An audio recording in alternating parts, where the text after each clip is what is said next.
Hello students, I am Ramanan.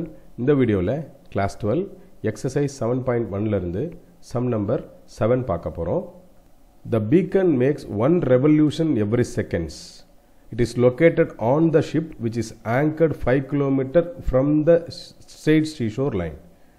How fast is the beam moving along the shoreline when it makes an angle 45 degree with the shore? இது வந்து ஒரு practical experience, explanation, application உள்ள sum இது. So 3 மார்க்ல கேட்கலாம். If you are having luck 5 மார்க்ல கேட்கலாம். What is the meaning of beacon? இப்போ வந்து ஒரு கப்பல் வந்து மூவ்மெண்ட்ல இருக்கும்போதோ அல்லது ஆங்கர் பண்ணி நிறுத்தி இருக்கும்போதோ சிக்னல் ரிசீவ் பண்ணுறதுக்கோ அல்லது நைட்டில் அதுக்கு ஒரு அடையாளத்தை கொடுக்கறதுக்காக ஒரு லைட் ஒன்று சுற்றிக்கிட்டே இருக்கும் மேலே. இப்போ லைட் ஹவுஸில் எப்படி சுற்றிக்கிட்டு இருக்கிறதோ அதே போல் அந்த லைட்டுக்கு பேரும் பீக்கன் லைட் தான். அந்த மாதிரி இது சிக்னல் ரிசீவராக இருக்கலாம் அல்லது ஒரு ஐடென்டிஃபிகேஷன் கொடுக்குற மாதிரியான ஒரு லைட்டாக இருக்கலாம். அது எவ்ரி 10 செகண்ட் ஒரு ரொட்டேஷனுக்கு வந்துகிட்டே இருக்குது. ஓகே, அந்த ஷிப் எங்கே இருக்குன்னா சீஷோர்லேருந்து 5 கிலோமீட்டர்ஸ் அப்பார்ட் ஸ்ட்ரெயிட் லைனில் இருக்குது. இப்போ இது எவ்வளோ வேகமாக சுற்றும் அப்படிங்கிறது தான் கேட்குறாங்க. when it is having 45 degree at the seashore angle. So இப்போ இந்த பார்ட் இருக்கு இல்லையா, இந்த பார்ட் 45 டிகிரி, இந்த ஆங்கிள் வந்து 45 டிகிரி சென்டரில், இது வந்து சீஷோர். ஓகே, இது வந்து 5, அந்த 5 அப்படிங்கிறது 5 கிலோமீட்டர் டிஸ்டன்ட் ஸ்ட்ரெயிட் லைன், இது 5 கிலோமீட்டர். ஓகே, டோட்டலாக இந்த டிஸ்டன்ஸ் எவ்வளோ நமக்கு தெரியாது. அந்த லைட் எவ்வளோ வேகமாக மூவ் ஆகும் அப்படிங்கிறத தெரிஞ்சுக்கிறதுக்கு அந்த லைட். ஓகே, அடுத்ததா இந்த பார்ட்லேருந்து நம்ம என்னென்னலாம் தெரிஞ்சுக்கிறோம் அப்படின்னா, இந்த ரெவல்யூஷனரி டைம் கொடுத்துருக்காங்க. 1 revolution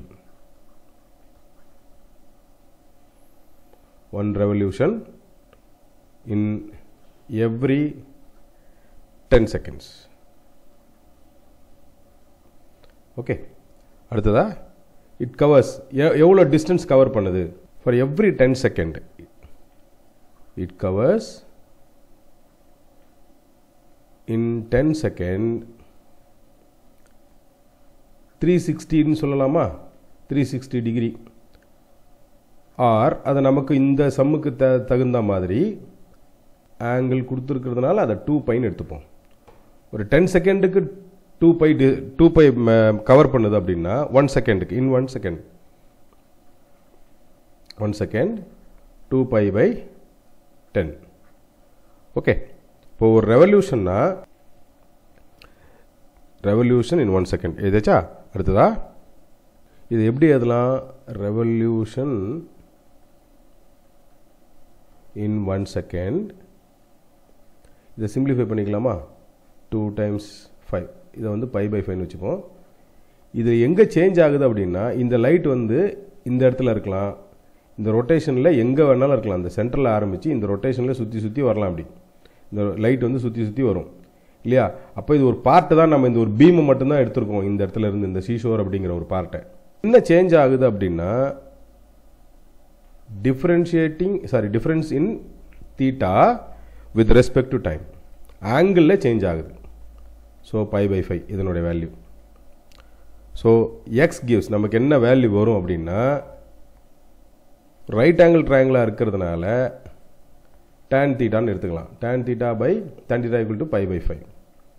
அப்போ நமக்கு எக்ஸோட வேல்யூ வேணும். சாரி, π/5ல x/5, opposite side by adjacent side tan தீட்டாவுக்கு இல்லையா. இந்த 45, அப்போ 45ன்னு வரும்போது நமக்கு ஆன்சர் என்ன வந்துடும், 1ன்னு வந்துடும் இல்லையா. அது அப்புறமா போட்டுக்கலாம். tan 45ன்னு எடுக்கும்போது அப்புறமா போட்டுக்கலாம். எக்ஸோட வேல்யூ என்ன வரும், from this x = 5 tan theta, எக்ஸோட வேல்யூ. ஓகே, அடுத்ததா differentiating x with respect to theta. 5 tan தீட்டாவை டிஃபரன்ஷியேட் பண்ணால் secant square theta, again தீட்டாவை டிஃபரன்ஷியேட் பண்ணால் d theta/dt. ஓகே, இப்போ நமக்கு தீட்டாவோட வேல்யூ 45 டிகிரின்னு சம்மில் கொடுத்தாச்சு. ஆல்சோ d theta/dt ஓட வேல்யூ நம்ம கண்டுபிடிச்சி வச்சுருக்கோம் π/5ன்னு. இதை இங்கே சப்ஸ்டியூட் பண்ண போகிறோம். So dx/d theta is equal to 5 secant square 45 degree into pi by 5. Okay, இந்த இடத்துல சப்ஸ்டியூட் பண்ணியிருக்கோம். ஸோ இப்போ வேல்யூ சப்ஸ்டியூட் பண்ணிடலாம். 5 into cos 45 value 1 by root 2, secant 45 value root 2 the whole square into pi by 5. இந்த 5க்கு இந்த 5 cancel பண்ணிடலாம். root 2 square அப்படிங்கிறது 2 pi. therefore dx by dt ஓட வேல்யூ 2 pi. therefore ஆன்சர் தெளிவாக எழுதலாம்.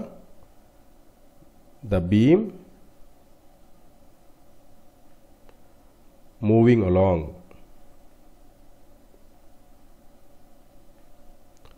the shoreline